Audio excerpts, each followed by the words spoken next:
Estamos de volta com o nosso programa DNA, hoje falando sobre DNA da liderança com Rodney Lisboa, professor Rodney Lisboa.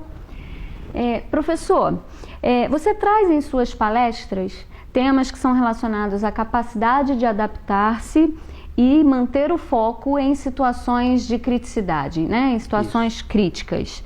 E nessas palestras você faz a analogia mais clara da experiência com as operações militares e a liderança organizacional. Dá um recortezinho dessas palestras pra gente? Tá, então nós desenvolvemos uma metodologia que busca estabelecer diferentes correlações da atividade relacionada às operações especiais com o mundo corporativo.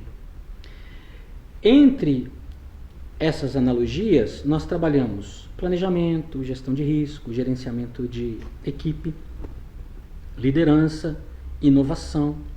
Então, nós temos que entender que assim como acontece com o elemento de operações especiais no campo de batalha, o gestor também encontra-se em situação de risco e criticidade, porque muitas vezes ele tem que tomar decisões e essas decisões elas vão afetar os interesses da empresa.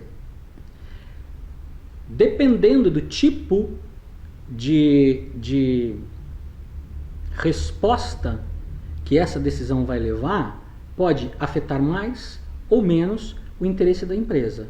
Mas quanto mais afeta esse interesse, esse gestor, ele precisa ter a consciência de qual vai ser o resultado da decisão dele.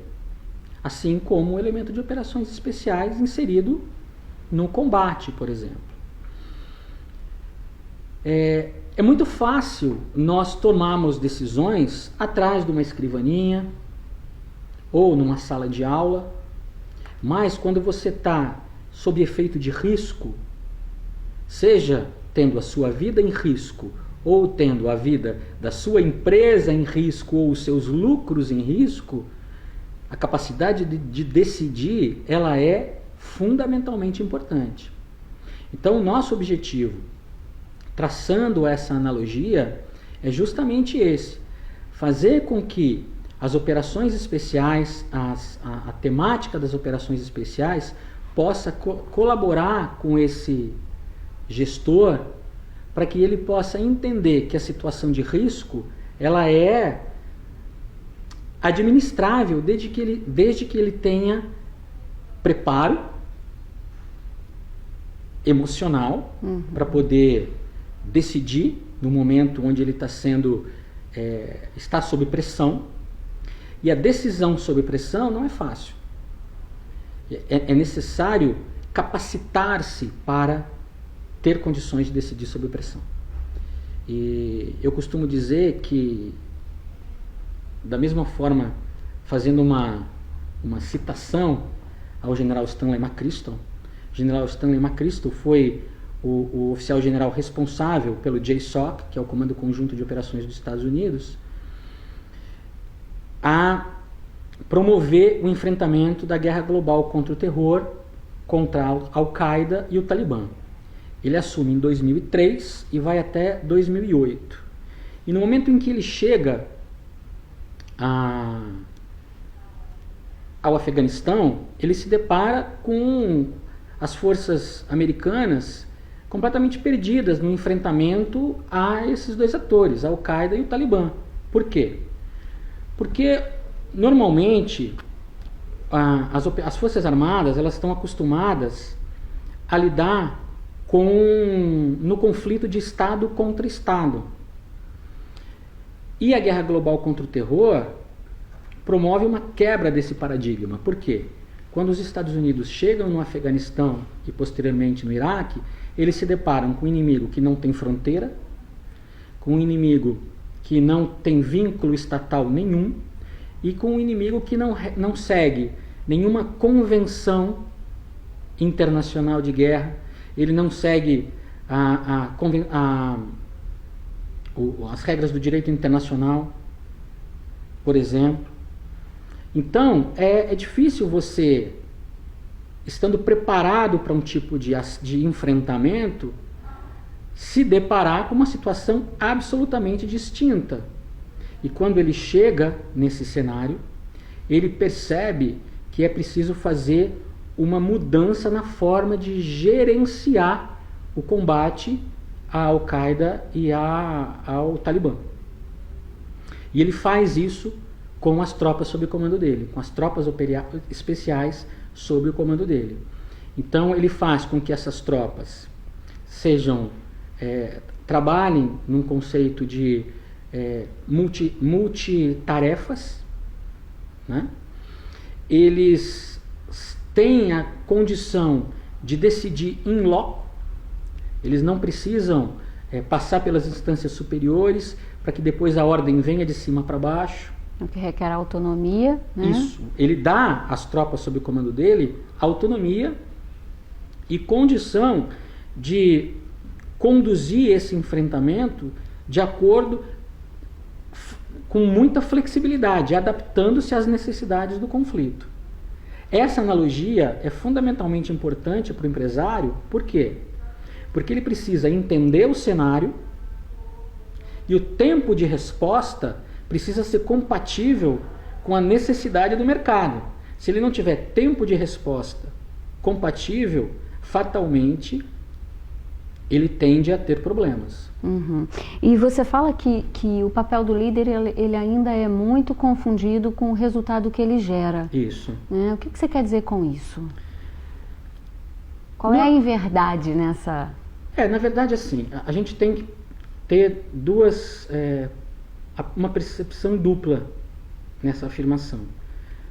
O líder, ele tem que ser avaliado pelo resultado que ele gera, até porque se ele assume o papel de liderança, o que o faz assumir esse papel são os resultados que ele produz, mas sobretudo a capacidade de influenciar os seus colaboradores. Por quê? Porque os colaboradores, eles estando motivados pelo exemplo dado pelo líder, certamente eles vão ser instados a produzir cada vez mais, porque eles têm uma referência positiva. Agora é interessante que na estrutura militar existe uma estrutura hierárquica rígida, Sim. Né? Mas em que se também delega poder. Sim. Né? E como delegar poder? Porque quando a gente fala de poder no ambiente organizacional, isso é tão complicado, né? Gerenciar Isso. poder. Tanto no meio corporativo quanto no meio militar, as relações hierárquicas elas são sempre num contexto piramidal.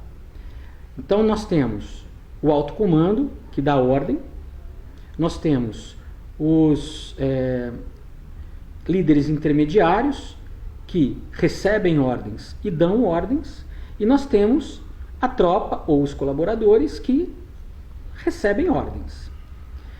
Quando você promove um achatamento da relação entre o decisor e o colaborador ou a tropa, é necessário que esse colaborador ele esteja capacitado a tomar a decisão e a agir.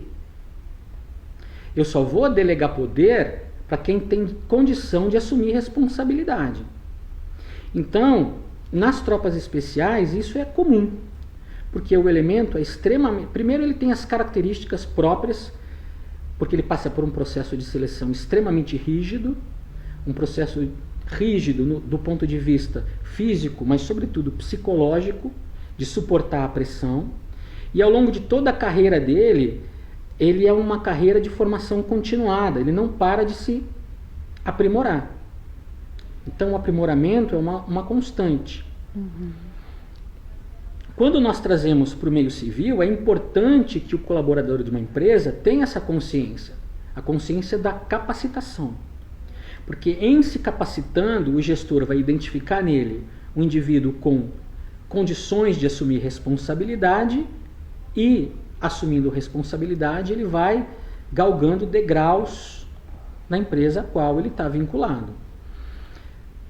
Mas somente ele vai ter condição de ascender profissionalmente se ele estiver capacitando-se. A capacitação é crucial, seja no meio militar, seja no meio civil. É interessante isso, porque quem tem acompanhado os nossos programas deve estar percebendo que assim, todas as pessoas, né, as autoridades que sentam diante de mim estão falando de aprendizagem contínua, Sim. Né, do quanto isso é de fato importante. Sim, sim. Nós vamos para mais um intervalo, vamos lembrar que temos anotações para fazer no próximo bloco. O nosso último bloco é onde a gente já coloca todas as lições de liderança que o professor Rodney está trazendo para a gente. Então, até já!